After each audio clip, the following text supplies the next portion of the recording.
Itvachchamiz qilmayapti, shuning uchun ko'chaga aylantirgan ketyapmiz. Geravimi itvachchani qildirishga ketdik. 19 oyli o'g'lim karis otasiga o'xshab suyuq yechinib olsam shunaqa xursand bo'lib ketadi. Meni o'g'lim haligacha ertalab va kechqurun smes ichadi.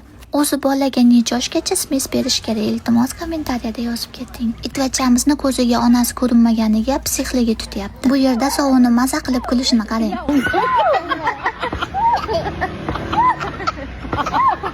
Bu kacheliga sovuq ikkalamiz o'tirib olganimizdan bechara yig'laganidan g'ichillagan ovoz chiqaryapti. Shunaqa joylarda itvachchamiz tumshug'ini suqmay tursa-da, yaxshi ham videoga ko'p olaman. Karis qaynonamga nevarangiz bilan itvachchangizni olib keting desam, rostdan ham olib ketib qoldilar. Maza qilib kacheliga uchdim. Koreyani ko'chalarida chivinlar juda ham ko'p, shuning uchun orqamni chaqib tashagandan qo'lim yetmaganligi uchun shu yerda ishqalab qashlab olganman. Lekin maza qildim, miyalarimgacha berib sovuq ko'zimga ko'rinmay qoluvdi, qarasam manetga o'tirib olibdi. Yana menga qarab ajikuku deyishiga o'ylayman. Xullas o'ynadik, yayradik, uyga kelib itvachchamizni cho'miltirdik. Har safar cho'miltirganimizdan keyin shunaqa tutanog'i qo'zib qoladi, kalamushga o'xshab aqa yuguradi, baqa yuguradi. Koreyada havo juda ham isib ketgani uchun o'g'lim har kuni bog'chasidan terlab kelyapti. Shuning uchun bizdan endi har kuni shunaqa cho'milish kontentlar bo'ladi. Koreyada suv juda ham xlorli, shuning uchun cho'milgandan keyin tanaga namlantiruvchi krem surtish shart. Koreyada mango juda ham qimmat. Men 3 tagina mangoni 10,000 wonga oldim. O'zbek so'mida shuncha bo'ladi. Mangosini ko'rib o'ziga sig'masdan yugurib ketishini qaranglar.